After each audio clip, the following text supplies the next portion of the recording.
Jody, you're the CFO at Deloitte. Deloitte's a name we all know, but probably we don't know the role you do or really the dimensions of the business. So could you tell us a bit more about your role?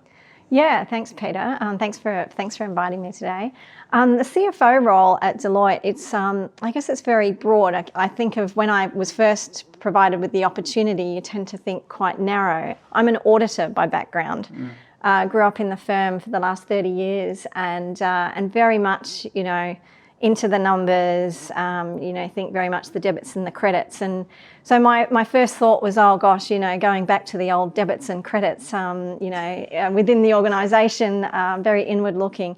But it's actually the opposite. It's very outward looking. And I actually see the CFO role as quite broad and very much an enabler to the growth of the firm and enabling its strategy. But it's interesting, Jody, because traditionally the CFO has been almost a gatekeeper in an organisation, questioning the exuberance of others. Have they thought through the numbers? Do they really add up as much as they say? Yeah. Do you jettison that thinking if you embrace the new culture? Yeah, I tend to think of the role as it's not so much about the numbers. I was quite surprised when I first went into the accounting field. It became less and less about the numbers and more about, what was possible in terms of the operations. And it's still the same now. It's looking at not so much, obviously we need to focus on the numbers, but I don't make all the decisions. It's about diversity of thought at the table. It's about being collaborative, and it's talking to the business and partnering with them around what is the right solution for the benefit of the partnership and for the benefit of our people and our clients. So it's a collective responsibility. It's very collective. Yeah. Absolutely. Yeah. Now I'm interested on data because you told me an audit background. I assume that you're immersed in data. You love figures. Yeah. But we're talking here about driving a data-driven business. How is the demands of a data-driven business evolved from your audit days? Yeah, it's really interesting. So it took me a while to make this realisation, and so before I was the CFO, I was in the role of Chief Risk Officer for the firm for the last 5 years now. What that made me appreciate was data and where the data was and how to collate the data and what the purpose of the data was. But it made me realise that because we are a professional services firm, people are at the apex of our organisation, but so too is data. And I came to realise that through my CRO role, because I had much more visibility of what data was moving within the organisation from a cybersecurity perspective. I had to understand where the data was, what it was being used for.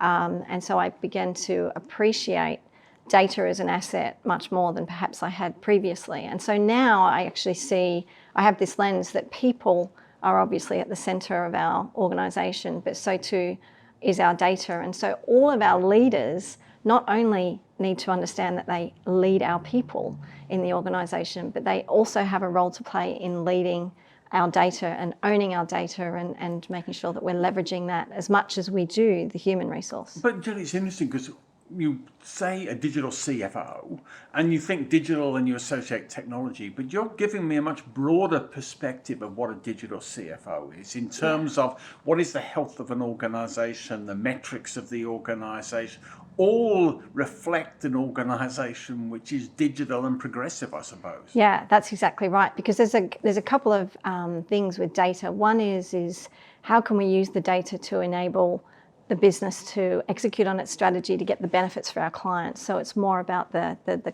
clients. What's the need of the client in the market? What is the need of the nation, indeed? Part of our purpose is to make an impact that matters for the economic prosperity of our nation. So that's at the core of everything we do. So how can we use the data that we have to ensure that our clients are realising what they need to develop the economic prosperity of the nation, at the same time as using the data we have to then be more effective and efficient as an organisation at the centre. So there's the efficiency and effectiveness in using the data, but there's also ensuring that we optimise the opportunity for the nation and for our clients. Yeah, but I can't help from that.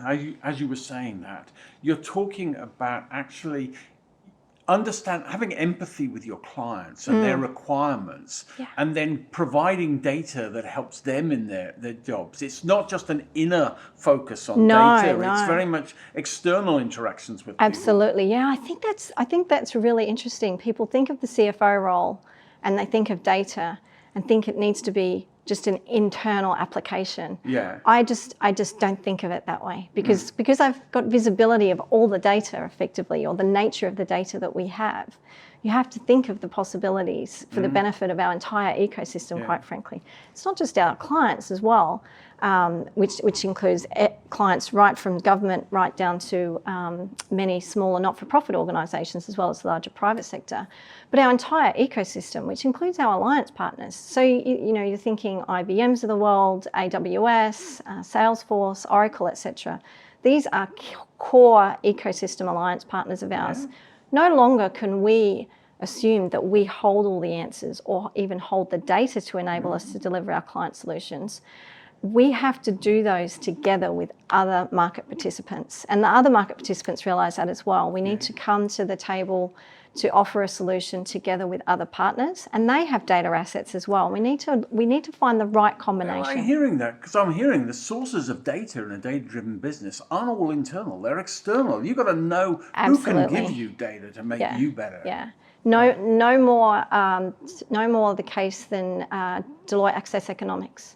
So our economics practice that was acquired many years ago now, based in Canberra, but the amount of data that they procure, not a lot of that is from within the organisation. I mean, that's global data, and not just economic data, but all sorts of inputs that they filter through, and then obviously ensure that they're producing the right product.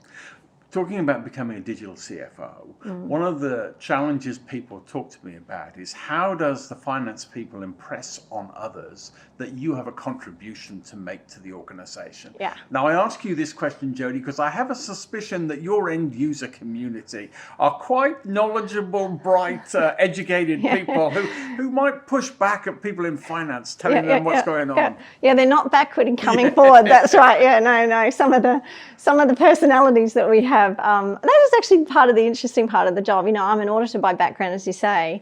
I found the most enjoyable part of my role as an audit partner was actually being able to go out to clients and interact with different people every day. And some of those would be more challenging than others. And it's no different than our own organisation, because 10,000 people, it's really a microcosm of Australian society. Yeah. So we do have that. And they do challenge.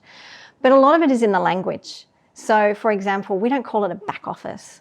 It's an enabling function. It's an enabling area. So part of that lens is very much about, first of all, we have to be able to show that business, that value tangibly to the business. It's also about relationships. So having been within the firm for many years, I have the relationships with the senior partners and with the business leaders so that they have that trust in me to know that I will be able to provide that value to them. But then it also comes down to things as simple as language. We're an enabling function that helps to enable the strategic outcomes of the business and of the firm's strategy. So I think it's a lot of the little things, but at the end of the day, the power is in the data and ensuring that we actually have the data scientists at the centre to be able to provide the insights back to the business to make sure that they're more effective. But I also heard there, Jodie, a lot of it's the casual interactions with people. It's not always formal meetings just to get your point across. It's lobbying people outside. Yeah. Those are the secrets of selling ideas to people. Yeah, absolutely. I have some formal meetings, obviously, in the diary, but I tend to think most of my meetings are quite informal. And as I said, I never assume or presume that I can come to the table with all the answers. And it was the same in my Chief Risk Officer role as well. It's about bringing the right people to the table to have the conversation, to nut out the most optimal solution, whether it be for ourselves or for our clients. And so the diversity of thought around the table, together with the data, you need both the human element as well as the data to be able to come up with the right solution. And the journey never ends. I would say that we're at the beginning of a new, digital transformation and data transformation particularly for our Asia Pacific region and as a global firm. And it's exciting. Yeah, and I think it's exciting because you're always learning, and learning gives you new insights, new knowledge that keeps things fresh. So Yeah. I think that's good. One of the things though the conference is about is the metrics we have to manage the finance sort of Yeah. environment or the business environment that you're overseeing. What sort of metrics do you find useful? We've got obviously the traditional metrics, right? But generally we have half a dozen or so metrics that really tangibly measure the execution or the success of the execution of the strategy. That's at the board level, managing our internal stakeholders and our global stakeholders. But really beneath that, we have a suite of metrics that over time with the data has shifted somewhat. So in the current environment in particular, it's become more agile. So not only are we measuring outputs, we're now beginning to measure, we measure inputs as well. And those are being measured on almost a real-time basis.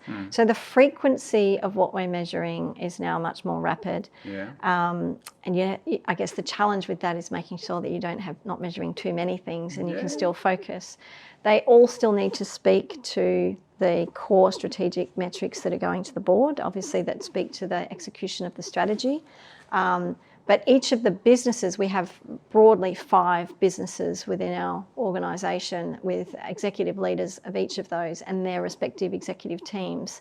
They each have their own metrics, a lot of freedom within what they can measure, inputs and outputs, and there is data and data scientists to support that. But each of those link up to have some relationship to the core metrics that go to the board on the execution of the strategy. So it's freedom within a frame, but there's a more real-time data now than perhaps what we once before had. You know, maybe 10 years ago, it's your traditional monthly, quarterly, annual type data. It's just not quick enough in today's society. You give me an analogy of driving a car, and you've got all those sort of speedometers changing and things right, things like that. That's right. What are the core metrics that go to the board, though? What sort of metrics are you tracking? Well, at a really broad level, our strategy is around 3 core things. There's growth. There's the metrics around growth. Transformation is at the heart, so metrics around transformation, and then our brand delivery excellence.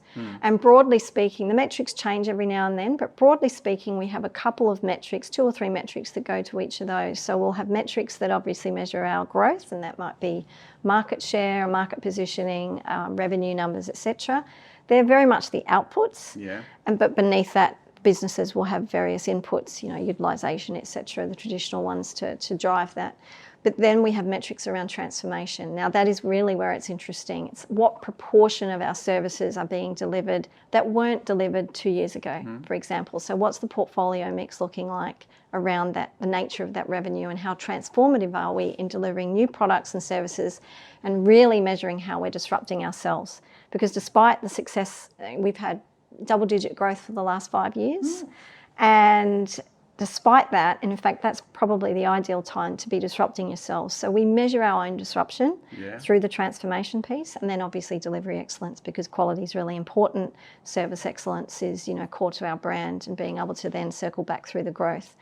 The growth then, the amount of transformation, digital and data transformation that we have at the centre enables the level of growth that you have. And then once you have that growth, you can then continue to self-invest and invest back into the transformation. So you need to have that cycle going, and that's sort of at the heart of what we do. It's a dynamic business. You've got to constantly evolve, and you've got to use the insights to help you get better. That's right.